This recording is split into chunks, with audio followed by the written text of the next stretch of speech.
को पीडीएफ फिर प्रोवाइड करा देंगे। आज हम कैसे भी करके उसको डाल देते हैं। हमको लगा कि पीडीएफ चला गया होगा, और हालांकि डाले भी थे, लेकिन वो पुराना पीडीएफ रह गया। आगे देखिए क्वेश्चन नंबर 1 कह रहा है, इसमें पढ़िए क्वेश्चन नंबर 1 कह रहा है कि निम्नलिखित में से किस वैज्ञानिक ने यह सिद्ध किया था कि सूर्य के चारों ओर प्रत्येक नक्षत्र दीर्घवृत्त में घूमते हैं। यानी इलिप्टिकल पाथ में घूमने का सिद्धांत किसने दिया था? तो इलिप्टिकल पाथ में घूमने का सिद्धांत सबसे पहले दिया था आपका, इसमें कौन होगा? केपलर। केपलर ने सिद्धांत दिया था। किसने दिया? केपलर का यह सिद्धांत था। इसमें कौन सा हो जाएगा? केपलर।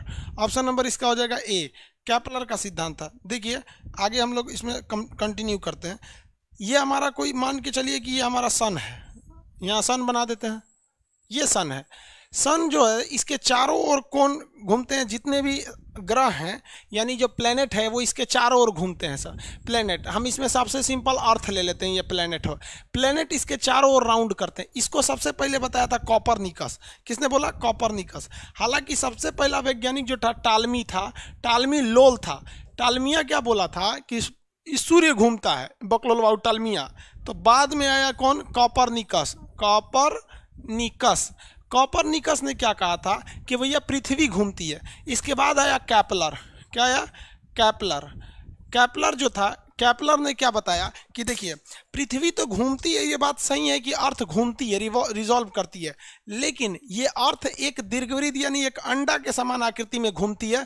ये केपलर का सिद्धांत था। तो क्वेश्चन पूछ रहा है कि किसने सबसे पहले बोला था कि ग्रह जो है वो दीर्घवृत्त पर घूमते हैं? तो दीर्घवृत्त पर घूमते हैं लोग कौन से? किसने बोला? केपलर ने बोला था। समझ में आ गया? कल क्लास नहीं चला था, कल कोई भी क्लास नहीं चला था। बहुत लड़के परेशान है कि सर कल का क्लास छूट गया। नहीं छूटा है, कल क्लास चला ही नहीं था। आगे देखिए अगला क्वेश्चन, इसमें कौन सा? पल्सर क्या होते हैं? पल्सर एक तारा होता है ब्रह्मांड में, एक ऐसा तारा जो बहुत तेजी गति से घूमता है, उसी को पल्सर या क्वेसर कहते हैं। तो ऐसा तारा जो बहुत तेज गति से घूमे उसे क्या कहा जाता है? पल्सर या क्वेसर के नाम से जानते हैं। कह रहा पृथ्वी की ओर जा रहा तारा, भाई पृथ्वी की ओर नहीं जा रहा, वो घूम रहा है वहीं पर, पृथ्वी से दूर जा रहा तारा। उससे क्या मतलब? तेजी से घूमने वाला तारा। वैसा तारा जो बहुत तेजी गति से राउंड मारता है उसे हम लोग क्या कहते हैं? पल्सर या क्वेसर कहते हैं। पल्सर। पल्सर ऑप्शन नंबर कौन सा हो जाएगा? सी, पल्सर। बजाज की एक मोटरसाइकिल भी है, बहुत तेजी गति से घूमती है, पल्सर। अगला देखिए, निम्नलिखित में से कौन सा ग्रह के उपग्रह नहीं है? किस ग्रह के पास, कौन सा ऐसा प्लेनेट है जिसके पास कोई भी सैटेलाइट नहीं है? तो बुध और शुक्र के पास कोई भी सैटेलाइट नहीं है। बुध और शुक्र जो है उनके पास किसी भी टाइप का सैटेलाइट अवेलेबल नहीं है। देखिए इसको मिटा दें।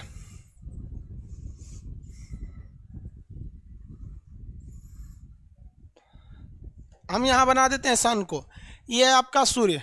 इस पे देखिए, इससे अच्छा खासा क्वेश्चन आप बना सकते हैं। इसको ध्यान से समझिएगा, आपके लिए फायदेमंद होगा। यहाँ पर पहला ग्रह जो है वो हो जाता है बुध, उसके बाद कौन रहता है? शुक्र, उसके बाद पृथ्वी, उसके बाद आ जाता है मंगल। मंगल आ जाता है। इसको इंग्लिश में देख लेते हैं हम लोग क्या कहेंगे। सबसे पहले आएगा आपका मरकरी। मरकरी के बाद कौन आएगा? वीनस। पहला मरकरी, उसके बाद वीनस। अब ब्लू कलर का कौन सा है भाई? हम लोग का ग्रह है ब्लू कलर का, तो अर्थ। इसके बाद कौन आता है? अर्थ। रेड कलर का होता है आपका मार्स, तो ये आ जाता है मार्स। पहले इन चारों को समझिए। इसके बाद जो होते हैं ना, इनके बीच में छोटे छोटे टुकड़े घूमते रहते हैं जिसे हम लोग एस्टेरॉइड बेल्ट कहते हैं। इसके बीच में छोटे छोटे टुकड़े घूमते रहते हैं जिसे हम लोग एस्टेरॉइड बेल्ट कहते हैं। तो इस एस्टेरॉइड बेल्ट के अंदर के 4 जो ग्रह होते हैं उन्हें हम लोग इंटीरियर प्लैनेट या आंतरिक ग्रह के नाम से जानते हैं। इसमें क्वेश्चन देता है, ये पहला वाला जो है मरकरी और ये वीनस, इसके पास किसी भी टाइप का सैटेलाइट नहीं है। हालांकि इसके पास सैटेलाइट थे, ऐसे सैटेलाइट जो इसके चक्कर लगाते हैं, लेकिन सूर्य के करीब होने की वजह से सूर्य इनके सैटेलाइट को खींच लिया, क्योंकि सैटेलाइट जो होते हैं ना ग्रह से छोटे होते हैं, लेकिन इन ग्रहों को नहीं खींच पाया। तो सॉरी, ये कौन सा हो गया? मरकरी और वीनस के पास अपना सैटेलाइट नहीं है। देखिए मरकरी सबसे करीब जरूर है, लेकिन ये सबसे ज़्यादा गर्म नहीं है। सबसे ज़्यादा गर्म जो है वो वीनस है। वीनस गर्म क्यों है? क्योंकि वीनस के पास कार्बन डाइऑक्साइड की बहुत ज़्यादा मात्रा है, CO2। CO2 एक ऐसा गैस होता है जो गर्मी को ले लेता है लेकिन जाने नहीं देता है, जिस वजह से यहाँ पे गर्मी पूरी तरह एब्जॉर्ब कर लेता है, छोड़ता नहीं है, जिस वजह से सबसे ज़्यादा गर्म ग्रह जो होता है वीनस होता है। गर्म होने की वजह से ज़्यादा चमकने लगता है, इसलिए सबसे ज़्यादा चमकीला ग्रह वीनस होता है। इसे सबसे सुंदर ग्रह के नाम से जानते हैं। इसके पास किसी भी तरह का उपग्रह नहीं है, क्योंकि इसके और इसके उपग्रह को खींच ले गया। कौन खींच ले गया? सूर्य आपका खींच के लेके चला गया। ये सेकंड नंबर पे घूमता है, ये अपने अक्ष पर उल्टा घूमता है। जैसे हम लोग पूरब से पश्चिम घूमते हैं ना, सॉरी पश्चिम से पूरब, ये पूरब से पश्चिम घूमता है, उल्टा घूमता है ये। तो ये हो गया आपका। इसके पास कौन सा हो जाता है? पृथ्वी आ जाता है। ऑप्शन नंबर इसमें कौन सा होना चाहिए? बी बुध और कौन सा होगा, बुध ग्रह, बुध और शुक्र ग्रह के पास उपग्रह नहीं है। मंगल ग्रह लाल है, शुक्र सबसे चमकीला हो, मंगल लाल, बुध सबसे करीब होता है। नेपच्यून तो उधर है, नेपच्यून और प्लूटो सबसे लास्ट में, अभी नेपच्यून आ जाएगा, प्लूटो को ग्रह की श्रेणी से निकाल दिया गया। अगला क्वेश्चन कह रहा है किस दिन पृथ्वी और सूर्य के बीच किस दिन पृथ्वी सूर्य के सबसे नजदीक आ जाती है। तो किस दिन आ जाएगी भाई सबसे नजदीक। देखिए ये सन है, हम यहाँ बना देते हैं, ये सन है, इसमें दो कंडीशन होता है, एक दिन करीब आ जाती है, कभी ये दूर चली जाती है। अर्थ कभी करीब आ जाएगा, कभी दूर चला जाएगा। इसको याद रख लीजिए अच्छे से, ये क्वेश्चन अक्सर पूछेगा आपसे। ये अर्थ है यहाँ बना दिए, ब्लू कलर की अर्थ है, ये सबसे दूर चला गया, ये सबसे करीब चला गया, ये करीब हो गया, ये दूर हो गया। यही पूछ रहा है सबसे ज़्यादा दूर और सबसे ज़्यादा करीब कब होता है। दूर जो होता है सबसे करीब आ जाता है सूर्य, ये जनवरी में 3 जनवरी को, 3 जनवरी को। लेकिन 3 जनवरी को तो भैया ठंड पड़ता है, 3 जनवरी को क्या पड़ता है, ठंड पड़ता है। देखिए यहाँ पर इस घटना को कहते हैं, दूरी घट गई उपसौर, इसे क्या कहेंगे, उपसौर, इसे क्या कहेंगे, उपसौर, एपीहेलियन, इसे उपसौर या एपीहेलियन कहते हैं। और ये 4 जुलाई होता है, इसे कहते हैं अपसौर। ये इसमें क्या पड़ेगा, गर्मी पड़ेगा, जबकि पड़ना चाहिए ठंड, इसे कहते हैं अपसौर। अपसौर याद कैसे रखिएगा, देखिए अप का मतलब होता है बढ़ जाना, सौर मतलब सूरज, सूरज से दूरी बढ़ जाना अपसौर, और उप मतलब होता है घट जाना। जैसे राष्ट्रपति को घटाएंगे तो उपराष्ट्रपति, तो घट जाएगा तो उपराष्ट्रपति। तो ये हो गया दूरी सबसे ज़्यादा घट जाती है। अब आप कहेंगे सर जनवरी में तो ठंड पड़ता है। देखिए ठंडी और गर्मी ये डिपेंड नहीं करता है कि आप सूर्य से करीब हैं या दूर है, डिपेंड करता है कि सूर्य की किरणें आपका सीधा चमकती हैं या तिरछा चमकती है। तो ऑलरेडी पृथ्वी झुकी हुई है, तो जब यहाँ आती है ना तो पृथ्वी थोड़ा सा और ज़्यादा झुका हुआ महसूस होता है। कोई चीज़ को अगर झुका हुआ है, पास से देखेंगे तो ज़्यादा ही झुका हुआ लगता है, दूर से देखेंगे तो लगता है नहीं नॉर्मली झुका हुआ है। तो इस वजह से इस दिन पृथ्वी झुकी हुई है, इसलिए यहाँ जब आती है तो सूर्य की किरणें तिरछी पड़ती हैं और वहाँ ठंड पड़ता है। तो क्वेश्चन कह रहा है कि सबसे ज़्यादा दूर पूछा है या सबसे ज़्यादा करीब पूछा है।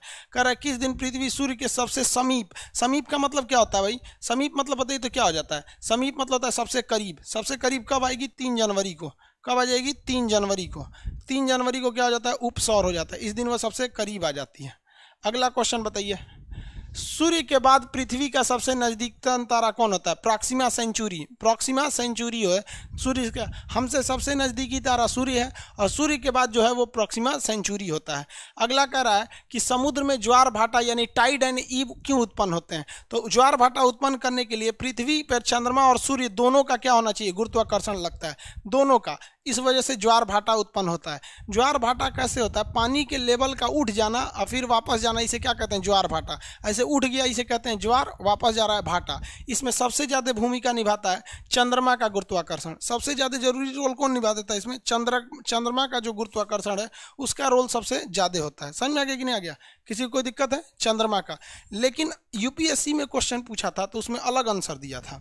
यूपीएससी के क्वेश्चन में अलग था कि पृथ्वी ज्वार भाटा के उत्पन्न करने में किसका सबसे ज़्यादा योगदान होता है। तो सीक्वेंस में था, सबसे पहले था चंद्रमा, उसके बाद था पृथ्वी का अपकेंद्र बल, और उसके बाद सबसे लास्ट में था सूर्य का गुरुत्वाकर्षण।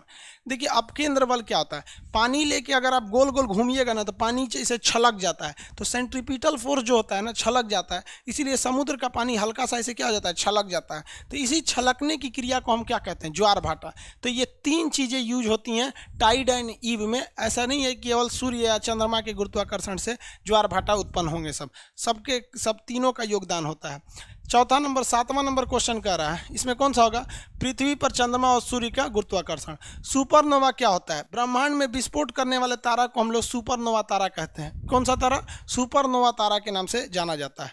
अगला देखिए, कह रहा है कि सौर मंडल का सबसे गर्म ग्रह कौन सा था। शुक्र यानी वीनस सबसे गर्म है क्योंकि इस पर कार्बन डाइऑक्साइड की मात्रा ज़्यादा है। हालांकि इससे भी करीब कौन सा है, आपका बुध ग्रह होता है। तो इसमें कौन सा होगा, विस्फोटक तारा हो जाता है, अभिनव तारा इसी को बोला जाता है। सुपरनोवा को क्या कहा जाता है, अभिनव तारा। अभिनव तारा, सुपरनोवा को क्या कहेंगे, अभिनव तारा। देखिए क्या है अभिनव तारा, कोई भी तारा जो होता है ना वो बनने से पहले ना निहारिका का रूप लेता है, वो नेबुला रूप होता है। निहारिका तारा बनने से पहले क्या होता है, निहारिका। जब इसमें आग पकड़ लेता है तो ये बन जाता है तारा। तारे के अंदर का जब ईंधन यानी फ्यूल खत्म हो जाता है तो ये बन जाता है लाल दानव।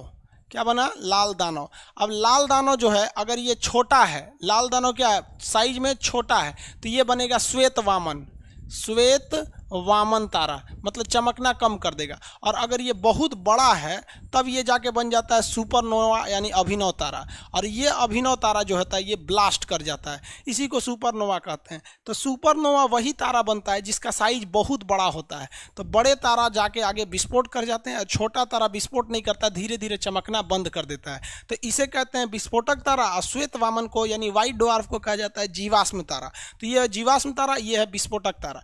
छोटा रहेगा तो जीवाश्म बढ़ेगा, बना रहेगा तो विस्फोटक रहेगा। दोनों उससे पहले क्या थे, लाल दानव। और लाल दानव से पहले क्या था, तारा। सूर्य हमारा तारा है। तारा उसे कहा जाता है जिसके पास अपना रोशनी हो और अपनी उष्मा हो, अपनी हीट और अपनी लाइट हो। तो सूर्य के पास भी अपना हीट है और अपनी लाइट है, इसलिए वो तारा है। जब उसका ईंधन खत्म होगा तो वो बनेगा लाल दानव। उसके बाद उसका साइज, सूर्य बहुत बड़ा तारा नहीं है, छोटा है, तो वो धीरे धीरे चमकना बंद कर देगा, जिसे जीवाश्म तारा कहा जाएगा। आगे बढ़े। सौरमंडल का सबसे गर्म ग्रह कौन सा हो गया, शुक्र ग्रह। ये लाल ग्रह हो जाता है, पृथ्वी नीली ग्रह हो जाती है, शनि ग्रह को लेटा हुआ ग्रह, ये कहते हैं छल्ला वाला ग्रह के नाम से जाना जाता है। अंतर्राष्ट्रीय तिथि रेखा के बारे में कौन सा सही है, 180 डिग्री रेखा को अंतर्राष्ट्रीय तिथि रेखा कहा जाता है। 180 डिग्री रेखा को अंतर्राष्ट्रीय तिथि रेखा कहा जाता है। देखिए क्या होगा इसमें, यह देशांतर 180 डिग्री के अनुरूप है। 180 डिग्री रेखा को क्या कहेंगे, अंतर्राष्ट्रीय तिथि रेखा कहेंगे। विषुव कब होता है, विषुव को इंग्लिश में कहते हैं इक्विनॉक्स। इक्विनॉक्स कब होता है, जब सूर्य विषुवत रेखा पे आ जाए। जब सूर्य कहाँ चला है, विषुवत रेखा पे आ जाए, तो उसी को कहते हैं इक्विनॉक्स। सूर्य विषुवत रेखा पे आ जाए उसे क्या कहते हैं, इक्विनॉक्स। भूमध्य रेखा पर, भूमध्य रेखा पर आ जाएगा तब। कैसे, देखिए ये पृथ्वी बना दिया यहाँ पर, ये आपका भूमध्य रेखा, और ये आपका कर्क रेखा, और ये मकर रेखा। जब सूर्य कर्क रेखा पर होता है ना, कर्क रेखा पर, तो ये रेखा का नाम है कर्क रेखा, 23.5 डिग्री नॉर्थ में है।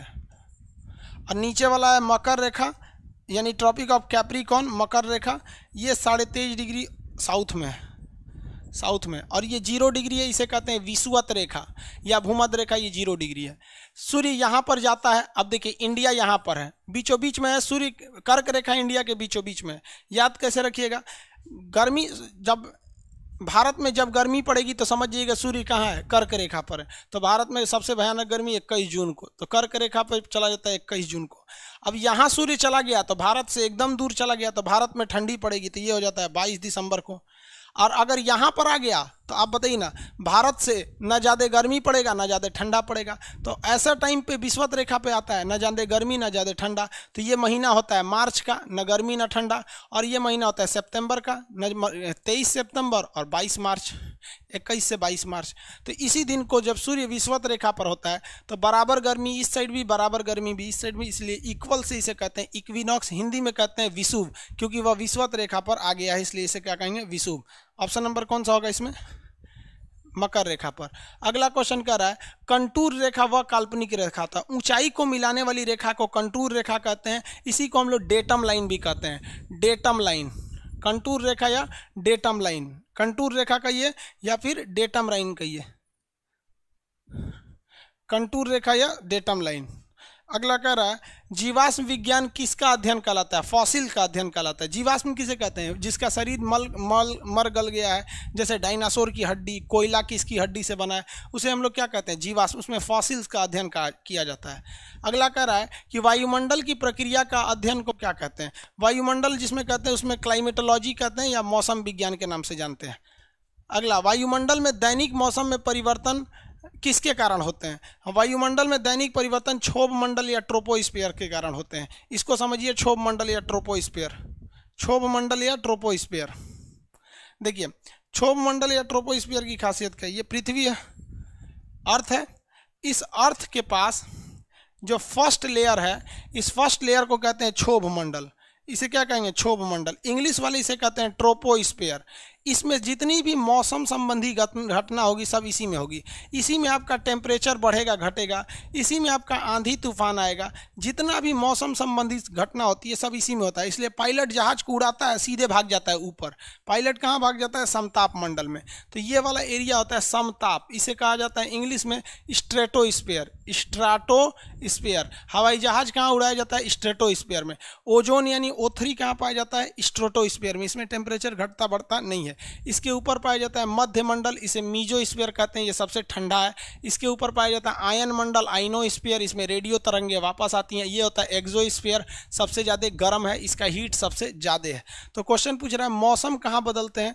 क्षोभ मंडल में। हम लोग कहाँ रहते हैं? क्षोभ मंडल में। हेलीकॉप्टर क्षोभ मंडल में, लेकिन हवाई जहाज कहाँ चला जाता है? समताप मंडल में चला जाता है। ऑप्शन बताएंगे इसमें कौन सा होगा? वायुमंडल। दैनिक जीवन में मौसम परिवर्तन कहाँ देखने को मिलेगा आपको? मौसम परिवर्तन क्षोभ मंडल में। सबसे ठंडा मध्य मंडल, रेडियो तरंगे आयन मंडल, समताप मंडल में आपका हवाई जहाज वगैरह होते हैं। अगला, वायुमंडल में आर्द्रता को किससे नापते हैं? आर्द्रता का मतलब होता है नमी। आर्द्रता का मतलब क्या होता है? नमी, जो चिपचिपापन होता है नमी। नमी को हम लोग हाइग्रोमीटर से नापते हैं। किससे नापेंगे? हाइग्रोमीटर से। ओजोन परत बता सकते हैं, ये वायुमंडल की किस परत में पाई जाती है? लिथोस्फीयर। लिथोस्फीयर तो जमीन पे होता है। स्ट्रेटोस्फीयर पे पाया जाएगा, जिसे हम लोग क्या कहते हैं? समताप मंडल। क्या कहेंगे? समताप मंडल। कौन से मंडल में पाया जाएगा? समताप मंडल में। हो गया, समताप मंडल में। आगे बढ़े, समताप मंडल में। अगला, भारतीय मानक समय रेखा और ग्रीनविच में कितने डिग्री का अंतर है? 5.5 घंटा का।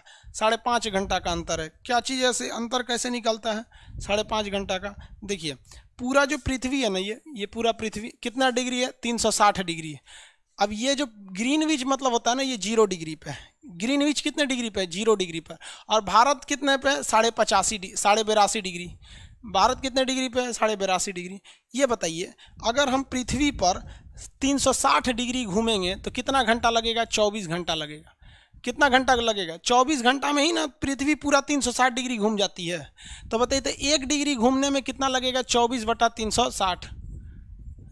360। इसलिए 15 डिग्री घूमने में कितना घंटा लगता है? 4 घंटा लगता है। 15 डिग्री घूमने में 4 घंटा निकाल लीजिएगा। अब 1 घंटा इसे निकाल लिए तो 15 डिग्री घूमने में 4 घंटा लगेगा। अब एक बात बताइए, यहाँ से यहाँ के बीच की दूरी कितनी है? 82.5 डिग्री। और आपको पता है कि अकेले 15 डिग्री घूमेंगे तो एक घंटा, 4 घंटा लिख दिए जी। 15 डिग्री पे 1 घंटा लगता है, 4 घंटा लिख दिए गलती से। 15 डिग्री पर कितना घंटा लगता है? 1 घंटा लगता है।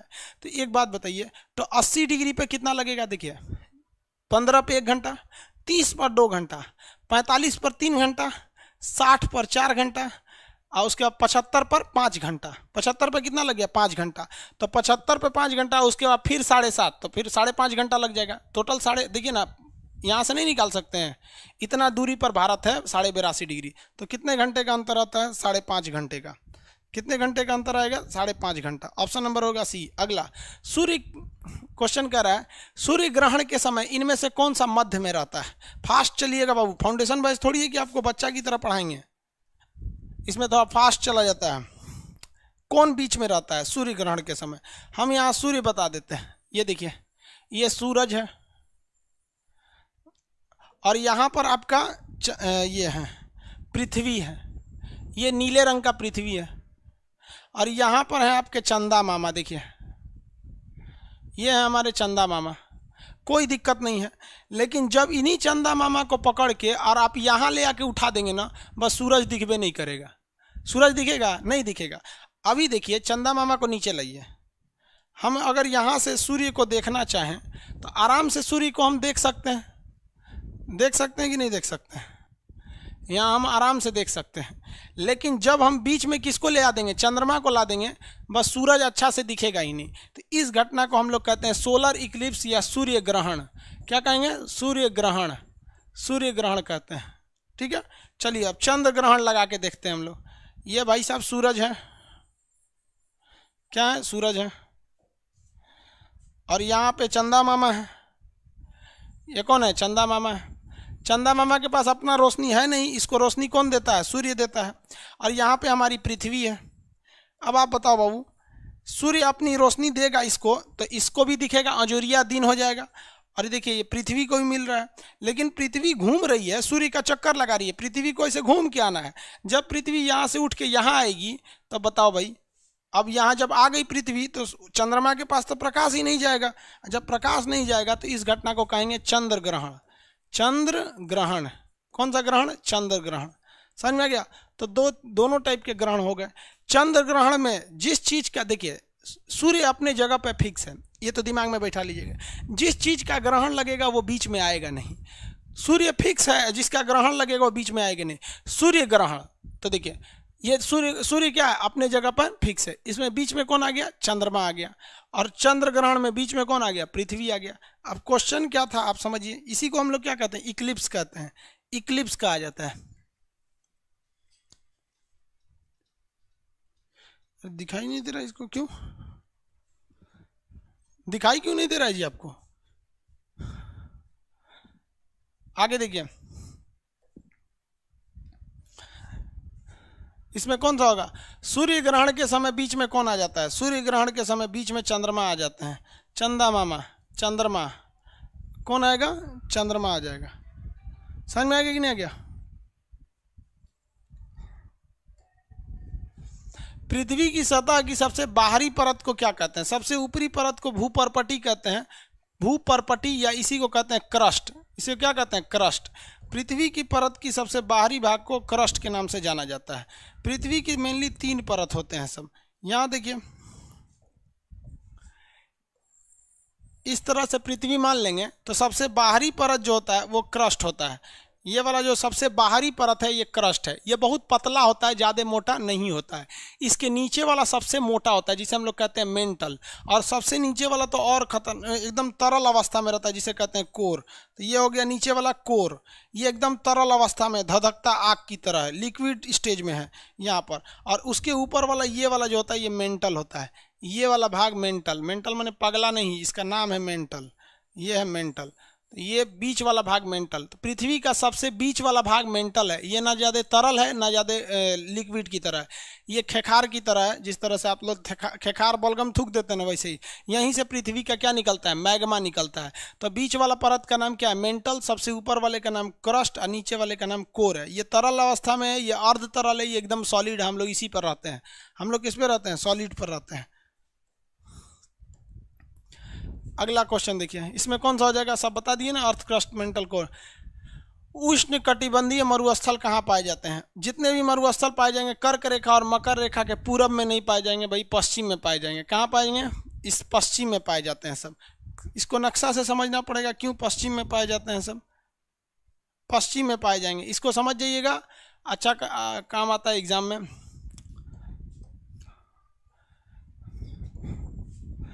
देखिए सबसे ज़्यादा जो गर्मी पड़ती है वो एक्चुअल में सबसे ज़्यादा गर्मी विषुवत रेखा के पास पड़ती है। लेकिन विषुवत रेखा के पास इतना ना गर्मी पड़ जाता है कि यहाँ की समुद्र की जो जल है वो भाप बन के पानी बन जाता है, उड़ जाता है, बादल बरस जाता है। इसलिए यहाँ मरुस्थल देखने को नहीं मिलता है। मरुस्थल कहाँ देखने को मिलेगा? कर्क रेखा पर, ये वाली रेखा पर, ये कर्क रेखा पर। और कहाँ पर? मकर रेखा पर, क्योंकि यहाँ सूर्य जाता है गर्म करके चला जाता है। अब इसमें भी देखेंगे मरुस्थल ना तो पश्चिम साइड में पाया जाएगा, चाहे यहाँ एरिजोना का मरुस्थल हो या फिर यहाँ पर आपका इसका सॉरी दक्षिण अमेरिका का यहाँ मरुस्थल हो, चाहे वो पेंटागोनिया हो या फिर एरिजोना हो, यहाँ पे सहारा मरुस्थल हो, ये भी पश्चिम साइड में हो, यहाँ पे नामीबिया का मरुस्थल हो, यहाँ पे थार का मरुस्थल हो, यहाँ पर सैंडी विक्टोरिया गिब्सन मरुस्थल हो, सब पश्चिम में पाया जाता है। पश्चिम में पाने का रीजन क्या है? देखिए मरुस्थल यानी डेजर्ट तभी बनेगा जब वहाँ बारिश ना हो, और बारिश होने के लिए गर्मी जरूरी है, तभी पानी भाप बनकर उठेगा। तो यहाँ गर्मी ही नहीं पड़ने देता है। क्यों नहीं पड़ने देता है? समझिए, यहाँ ठंडी जलधारा है जिसका नाम है पेरू की जलधारा, यहाँ एक ठंडी जलधारा है जिसका नाम है कैलिफोर्निया की जलधारा, यहाँ एक ठंडी जलधारा है केनारी की धारा, यहाँ ठंडी जलधारा है बेंगुला की धारा, यहाँ सोमेरू की धारा, यहाँ पश्चिमी ऑस्ट्रेलिया की धारा। ये ठंडी जलधाराएं यहाँ पर गर्मी पैदा ही नहीं होने देती हैं जिससे कि भाप बने और बारिश हो। तो कभी भी मरुस्थल जो होता है वो हमेशा देखेंगे तो वो मरुस्थल महाद्वीपों के पश्चिमी भाग में ही पाया जाता है। नक्शा आप लोग पढ़ रहे होंगे या ज्योग्राफी पढ़ेंगे तो डिटेल से बताएंगे इस चीज़ को। ये तो रिफ्रेशमेंट के लिए रहता है कि आप एग्जाम पे जा रहे हैं, एक बार रिफ्रेश करके चले जाएंगे। तो कहाँ पाया जाएगा? पश्चिमी भाग में पाया जाएगा, पूर्वी भाग में नहीं पाया जाएगा।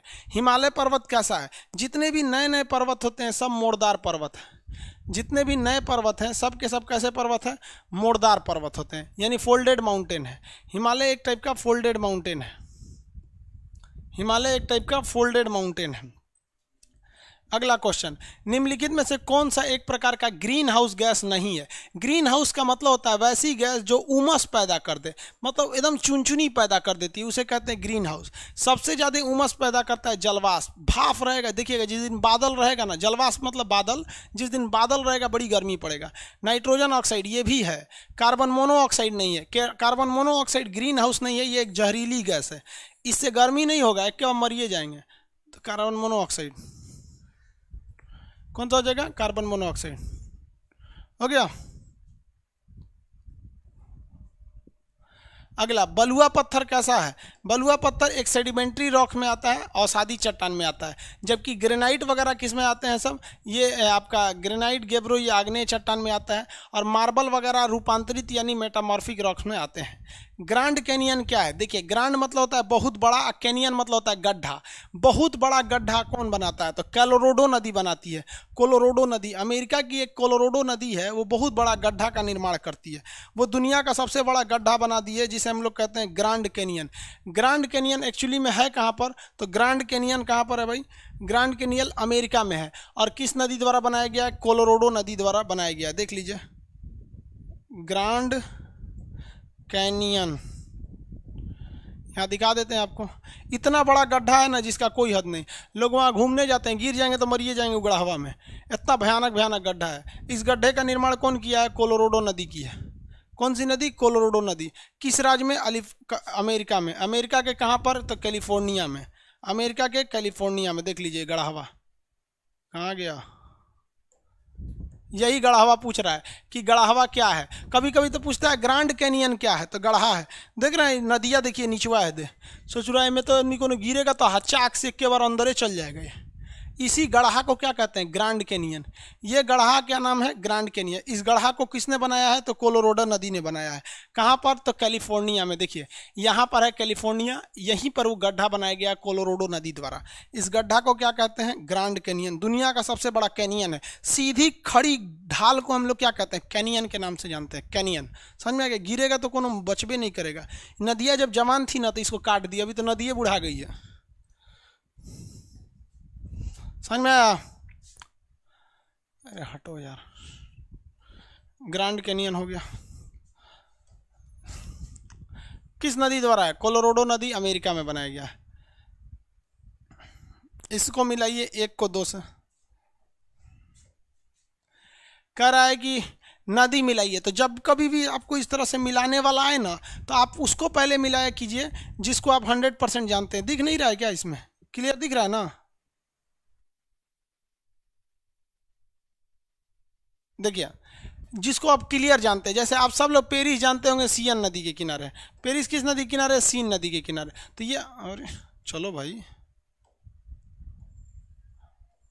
सीन नदी के किनारे है। ये तो आप मार देंगे आप लोग, कोई दिक्कत नहीं होगा इसमें। अब आपको देखेंगे यहाँ पर वाशिंगटन भी आपको पता होगा किस नदी के किनारे है? पोटोमेक नदी के किनारे है। बुडापेस्ट डेन्यूब नदी के किनारे है। जर्मनी का अगर आप देखेंगे तो राइन नदी है, ये रॉटरडम के पास है। तो ये हो गई नदियाँ आपकी, समझ में आ गया? जिसमें आपको सबसे ज़्यादा फेमस होगा पेरिस, सियन नदी के किनारे। पेरिस सियन नदी के किनारे। निम्नलिखित में से कौन सा बांध विश्व का सबसे ऊंचा बांध, उच्चतम गुरुत्वीय बांध है? भाखड़ा नांगल। भाखड़ा नांगल बांध दुनिया का सबसे ऊंचा ग्रेविटी बांध है। ग्रेविटी बांध की डिजाइनिंग अलग होती है। हालांकि भारत का सबसे ऊंचा बांध जो है वो आपका टिहरी बांध है। टिहरी बांध जो है, टिहरी बांध की जो ऊंचाई है 255 मीटर है। अब जो भाखड़ा नांगल बांध है इसकी ऊंचाई 225 है, लेकिन कैटेगरी अलग है। ये एक तरह का गुरुत्वीय बांध है। गुरुत्वीय बांध में ज़्यादा फाटक नहीं होते हैं, कम ही फाटक बनाए जाते हैं। अगला क्वेश्चन, पृथ्वी तल के नीचे के पिछले लिख दिया है, पिघले हुए चट्टान को क्या कहा जाता है? मैग्मा कहा जाता है। वही तो ज्वालामुखी से निकलता है। जब ठंडा हो जाता है उसे क्या कहते हैं, लावा। और लावा ठंडा हो गया तो उसी को क्या कहेंगे, बेसाल्ट चट्टान। मैग्मा निकल के ठंडा होता है, लावा के ठंडा होने से बनता है बेसाल्ट चट्टान, और बेसाल्ट चट्टान के घिसने से बनती है आपकी काली मिट्टी। समझा गया कि नहीं आया, काली मिट्टी। मैग्मा निकला, ठंडा हुआ लावा, लावा के बाद बेसाल्ट, बेसाल्ट के ठंडा होने से घिसने से काली मिट्टी, और काली मिट्टी पर क्या चीज़ ज़्यादा होता है, कपास। अगला, पृथ्वी का अधिकांश सक्रिय ज्वालामुखी कहाँ है? सबसे ज़्यादा ज्वालामुखी प्रशांत महासागर में हमेशा फूटते रहते हैं ऐसे भड़ाम भड़ाम, इसलिए उसे फायर, रिंग ऑफ फायर कहा जाता है। Ring of fire, ring of fire. पृथ्वी के केंद्र, भूकंप केंद्र जो नीचे वह बिंदु होता है उसे क्या कहते हैं, फोकस कहते हैं। जो जमीन के नीचे होता है उसे क्या कहा जाता है, फोकस कहा जाता है, फोकस। पृथ्वी के नीचे रहेगा तो फोकस कहा जाता है। देखिए, जहाँ ये पृथ्वी का सतह हो गया तो ये है फोकस। पृथ्वी के अंदर जहाँ से भूकंप उत्पन्न होता है उसे कहते हैं फोकस। और ये फोकस से उत्पन्न होने के बाद जहाँ धड़ाम से पहली बार ठोक देता है इसे कहते हैं ईपी सेंटर। सबसे भयानक जो भूकंप की तबाही आती है वो ईपी सेंटर पे होती है। इस पे 3 तरह की तरंगे, पी, एस और एल।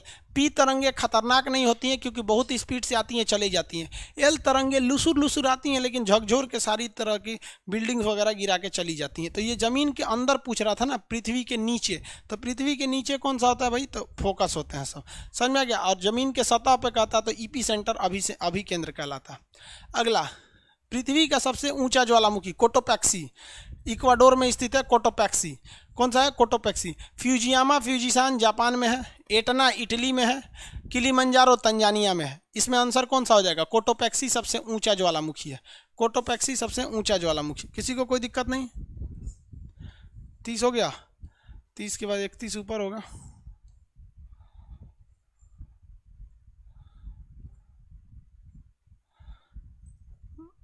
इस साइड में होगा 31, ये रहा। चलिए ध्यान से देखिए, कह रहा है कि निम्नलिखित में से कौन सा बारिश के बादल है। बारिश देखिए 2 तरह के बादल से होता है, एक वर्षा स्तरीय बादल, एक कपासी वर्षी। तो कपासी वर्षी को इंग्लिश में दिखा है कुमुलोनिमल्स, ये हो गया आपका कपासी वर्षी। तो 2 और 3, 2 और 3 ये हो जाएगा ऑप्शन नंबर बी, 2 और 3, 2 और 3 हो गया। आप इसमें जवाब देते रहेंगे। अगर पीडीएफ देखिए, कोशिश कीजिए अभी हो जाए तो अच्छा है। हो रहा है कि नहीं हो रहा है? अभी हो जाए तो अच्छा है, लेकिन कैसे भी कर दीजिएगा। पीडीएफ में सिस्टम या बहुत जल्दी आपका एप्लीकेशन अपडेट आने वाला है। अपडेट आएगा ना, सारा चीज़ सही हो जाएगा। चलिए अगला देखिए, कह रहा है कि इसमें हवाओं को मिलाइए। कौन हवा कहाँ पे बहती है? तो ऑस्ट्रेलिया में कौन सी हवा बहती है? तूफान। ऑस्ट्रेलिया में विली विली बहती है। चीन में टाइफून बहता है। फ्रांस में मिस्ट्रल। वेस्ट इंडीज यानी कैरेबियन सागर में प्रभंजक यानी हरिकेन, प्रभंजक या हरिकेन रहता है। समझ में आ गया कि नहीं आ गया? किसी को दिक्कत? ऑप्शन नंबर इसमें खोज के मारिएगा, ऑप्शन का क्या जरूरत है। ज्वारीय वन क्या होता है? ज्वारीय वन उसे कहते हैं जो समुद्र के किनारे होते हैं। समुद्र के किनारे निकलने वाले वन को ज्वारीय वन कहते हैं, जिसका सबसे बड़ा एग्जाम्पल तो मैग्रोव वन होता है। भारत में सबसे बड़ा मैग्रोव वन है सुंदरवन। भारत में सबसे बड़ा वन है मैग्रोव वन है सुंदरवन। इसे हम लोग क्या कहते हैं? ज्वारीय वन के नाम से जानते हैं। सदाबहार वन जहाँ बारिश ज़्यादा होता है विषुवत रेखा पर। मानसूनी वन भारत में पाए जाते हैं जो किसी खास मौसम में उगते हैं, उसे मानसूनी वन। शंकुधारी या कोणधारी ये पर्वत पर पाए जाते हैं जो इस टाइप में होते हैं, क्रिसमस ट्री टाइप के। अगला, डोलड्रम पेट्टी कहाँ पाई जाती है? डोलड्रम जो होता है भूमध्य रेखा के पास पाया जाता है। डोलड्रम भूमध्य रेखा के पास। डोलड्रम देखिए क्या होता है। डोलड्रम उस एरिया को कहते हैं जहाँ तूफान वगैरह नहीं आता है, उसे क्या कहते हैं? डोलड्रम कहते हैं। ये भूमध्य रेखा है। सूर्य यहाँ पर इतना ना ज़्यादा चमकता है कि यहाँ हवाएं गर्म हो जाती हैं, और गर्म हवाएं आपको पता है सीधे नहीं चलती हैं, ऊपर उठ जाती हैं। अब आंधी किसे कहेंगे? अगर हवा इसे खड़ी है उठ के चल गई तो उसे आंधी थोड़े कहेंगे। आपके घर में कोई चीज़ को उबालिएगा ना, पतीली में कोई चीज़, तो ऊपर उठ जाता है तो आंधी थोड़ी है। आंधी ऐसे चलती है। तो विषुवत रेखा के पास हवाएं ऐसे चल ही नहीं पाती हैं क्योंकि सूर्य उनको गर्म कर देता है, वो ऊपर उठ जाती हैं। तो विषुवत रेखा से 5 डिग्री ऊपर और 5 डिग्री नीचे, 5 डिग्री ऊपर और 5 डिग्री नीचे, इस एरिया को हम लोग कहते हैं शांत क्षेत्र। शांत क्षेत्र को भूगोल में कहा जाता है डोलड्रम। कह रहा है डोलड्रम कहाँ पाया जाएगा? तो विषुवत रेखा के पास। डोलड्रम कहाँ पाया जाएगा? विषुवत रेखा के पास। विषुवत रेखा को ही हम लोग इक्वेटर या भूमध्य रेखा कहते हैं। इक्वेटर या भूमध्य रेखा कहता है। अगला क्वेश्चन, दक्षिणी अमेरिका में शीतोष्ण चारागाह घास को क्या कहा जाता है? तो इसको कई अलग अलग नाम से जाना जाता है, एक ही बार में चारागाह देख लीजिए। दक्षिणी अमेरिका के कह रहा है कि घास को क्या कहा जाएगा? तो दक्षिणी अमेरिका के शीतोष्ण घास को हम लोग पंपास कहते हैं। क्या कहेंगे? पंपास। देखिए पंपास घास होता है, ये अर्जेंटीना में पंपास पाया जाता है और उत्तरी अमेरिका में प्रेयरी पाया जाता है। ये हो गया आपका पंपास। तो ऑप्शन नंबर कौन सा हो जाएगा? पंपास। शीतोष्ण घास उसे कहते हैं जो मकर रेखा और कर्क रेखा के अंदर नहीं आते हैं, इनके बाहर पाए जाते हैं। इसके बाहर वाला घास भी शीतोष्ण, इसके बाहर वाला भी घास शीतोष्ण, बीच में जो पाया जाएगा उष्ण। तो कह रहा है कि ऐसा शीतोष्ण यानी ये या ये जो दक्षिणी अमेरिका में है, तो दक्षिणी अमेरिका का शीतोष्ण कौन सा हो जाएगा? पंपास। हालांकि यहाँ कंपाज पाया जाता है, यहाँ लानोज पाया जाता है, लेकिन ये शीतोष्ण नहीं है, ये क्या है? उष्ण है। उष्ण घास गर्म क्षेत्र में पाया जाता है और शीतोष्ण घास मीडियम क्षेत्र में पाया जाता है। ऑप्शन नंबर कौन सा होगा इसमें? पंपास। कह रहा है एल नीनो कहाँ प्रकट होता है? एल नीनो प्रशांत महासागर में प्रकट होता है। एल नीनो कहाँ? प्रशांत महासागर में। देखिए एल नीनो जिस वर्ष आएगा ना, एल नीनो है, जिस समय आएगा तो वर्षा बहुत कम होगा, वर्षा की मात्रा को घटा देता है। तो कहेगा कि ये प्रकट कहाँ से होता है? तो प्रशांत महासागर में। और हिंद महासागर में क्या दिखाता है? अपना प्रभाव दिखाता है। जिस वर्ष एल नीनो आएगा उस वर्ष भारत में वर्षा बहुत कम होती है, और जिस वक्त ला नीना आएगा उस समय वर्षा बहुत ज़्यादा हो जाती है। तो इसमें प्रशांत महासागर से उत्पन्न होता है। तंबाकू की खेती के लिए पोटास की ज़रूरत होती है। देखिए तंबाकू की खेती के लिए पोटास की ज़रूरत है। बाकी किसी चीज़ की खेती करिएगा तो खेती करने के लिए आपको नाइट्रोजन की ज़रूरत है, और बीज बोने के लिए अगर आप खेत में बीज बोना चाहते हैं तो उसके लिए आपको फास्फोरस की ज़रूरत पड़ेगी। इसमें क्या होता है? पोटास। हो गया। अगला क्वेश्चन, निम्नलिखित में से कौन सी मिट्टी कपास के लिए होती है? कपास के लिए सबसे अच्छी है काली मिट्टी। काली मिट्टी का दूसरा नाम होता है रेंगुर मिट्टी। रेंगुर मिट्टी, रेंगुर मिट्टी, काली मिट्टी का दूसरा नाम रेंगुर मिट्टी महाराष्ट्र में पाई जाती है। अब जब कभी भी ज्वालामुखी फूटती है तो ज्वालामुखी से क्या निकलता है? मैग्मा। क्या निकलेगा? मैग्मा। और यही मैग्मा जब ठंडा हो जाएगा तो क्या बनेगा? लावा बनेगा। और यही लावा जब ठंडा होगा तो क्या बनेगा? बैसाल्ट बनेगा। और इसी बैसाल्ट के घिसने से क्या बनता है? काली मिट्टी बनती है, जो कपास के लिए अच्छी होती है। महाराष्ट्र में कपास ज़्यादा होता है, हालांकि महाराष्ट्र से भी ज़्यादा कपास का उत्पादन गुजरात में होता है। महाराष्ट्र से ज़्यादा कपास का उत्पादन गुजरात में होता है। 39 नंबर क्वेश्चन, निम्नलिखित सेटों में से किसमें गोल्डन क्रीसेट यानी गोल्डन ट्रायंगल के नाम से जाना जाता है? तो ये अफीम उत्पादन के लिए अफगानिस्तान, पाकिस्तान और ईरान को हम गोल्डन ट्रायंगल में रखते हैं। ये किस चीज़ का उत्पादन करते हैं? ओपियम यानी अफीम, नशीला पदार्थ होता है अफीम। अफीम के उत्पादन के लिए इन्हें गोल्डन ट्रायंगल में रखा जाता है, गोल्डन क्रीसेट में। अगला, व्यापारिक पवनें कहाँ से चलती हैं? व्यापारिक पवनें क्या होती है? वैसी पवन व्यापारिक पवन कहलाते हैं जो विषुवत रेखा की ओर आती है। यानी विषुवत रेखा की ओर आने वाली पवन को क्या कहेंगे? व्यापारिक पवन। विषुवत रेखीय निम्न दाब से, भाई विषुवत रेखा देखिए कहाँ से चलती है? तो देखिए विषुवत रेखा से चलती नहीं है, विषुवत रेखा की ओर आती है। ये चलती है उष्ण कटिबंध से, यहाँ से उपोष्ण से। उपोष्ण मतलब होता है कर्क रेखा। कर्क रेखा से चलेगी और विषुवत रेखा की ओर आती है। इसे क्या कहेंगे हम लोग? व्यापारिक पवन के नाम से जानते हैं, व्यापारिक पवन। अगला, चक्रवात कब आता है? चक्रवात बड़ा सिंपल सा चीज़ होता है। ये चक्रवात क्या होता है? जैसे मान लीजिए चारों ओर हवा है और बीच की हवा खाली हो गई, तो बीच में जब हवा खाली हो जाएगा तो यहाँ हो जाएगा लो प्रेशर, तो बाकी चारों ओर से हवाएं आने लगती हैं। तो बाहर से हवाएं जब लो प्रेशर में आने लगें तो उसे क्या कहते हैं?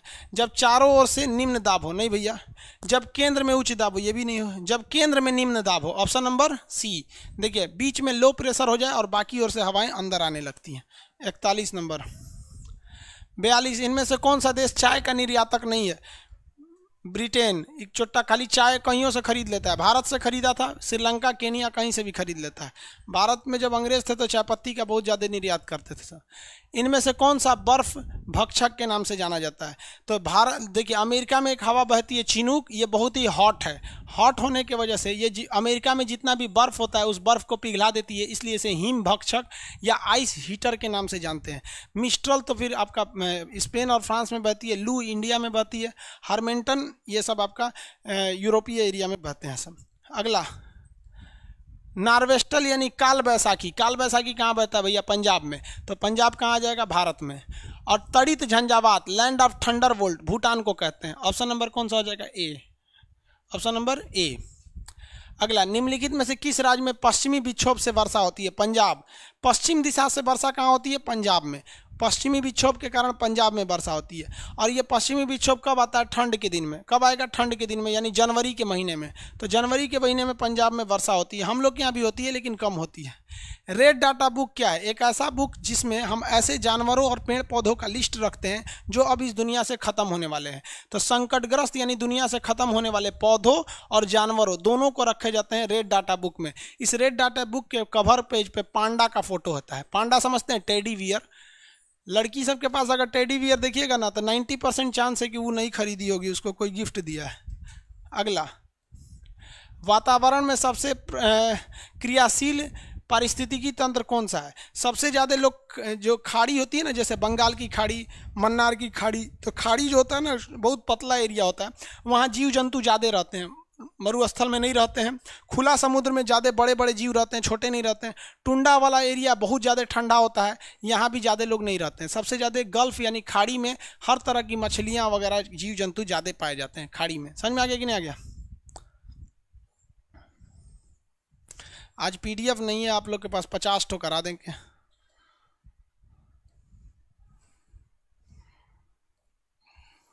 पृथ्वी का विशालतम पारिस्थितिकी कौन सा होता है? बायोम। पृथ्वी का सबसे विशालतम पारिस्थितिकी क्या होता है? बायोम होता है। ये सब नहीं होते हैं सब, इसको समझा देते हैं। पृथ्वी का सबसे विशालतम पारिस्थितिकी क्या होता है? बायोम होता है। देखिए बाबू,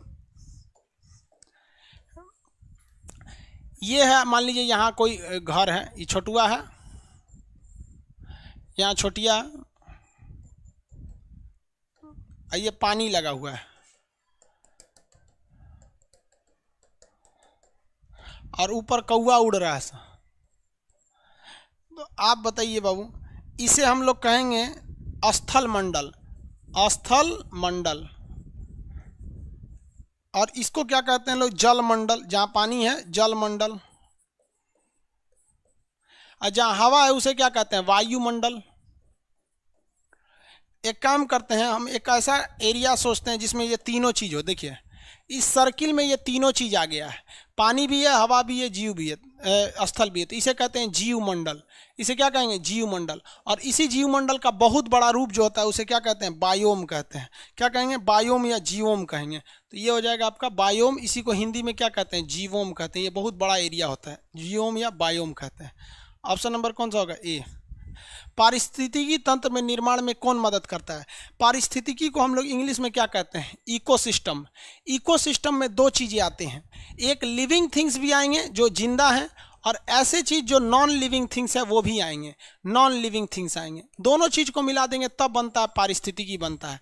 जैसे जीव जंतुओं का समुदाय यानी लिविंग थिंग्स, और उसके आसपास का पर्यावरण यानी पेड़, नदी, पहाड़, ये सब नॉन लिविंग थिंग्स। तो लिविंग थिंग्स और नॉन लिविंग थिंग्स दोनों को मिला देते हैं तो उसे कहते हैं इकोलॉजी कहते हैं। ऑप्शन नंबर कौन सा हो जाएगा? A. Option number A. Option number A.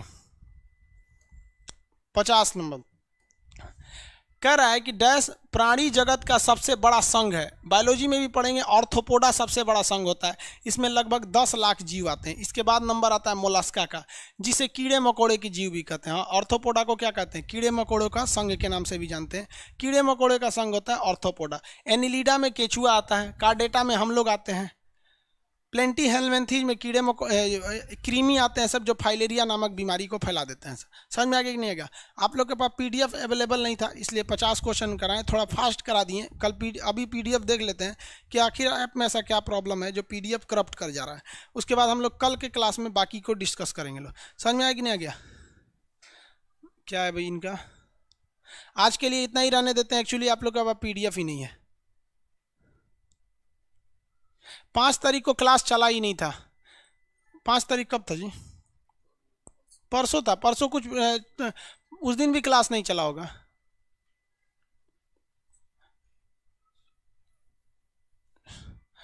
Sir सूर्य अभी किस स्टेज में है? अब वो अभी वो अपने मीडियम स्टेज में पहुंच चुका है। बायो जब ज्योग्राफी पढ़ाएंगे ना तो उसके तारे के सारे स्टेजेज को बता देंगे।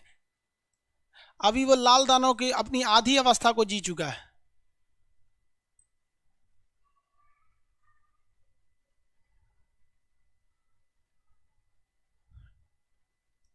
हाँ वो पीडीएफ 5 बार दोबारा आ गया है मटेरियल में जीके का, इसी को सुधारना है। अभी सुधरवा देते हैं। मैथ का क्लास कब से चलेगा अमित यादव जी? मैथ क्लास यहाँ नहीं चलेगा। ऑप्शन का भी एक्सप्लेन कर दिया कीजिए। ठीक है बाबू, एक्चुअली आपके पास पीडीएफ नहीं था इसलिए नहीं कर रहे थे। ठीक है, वो आज के क्लास को कल ही करते हैं, बस आज के लिए इतना ही रन देते हैं।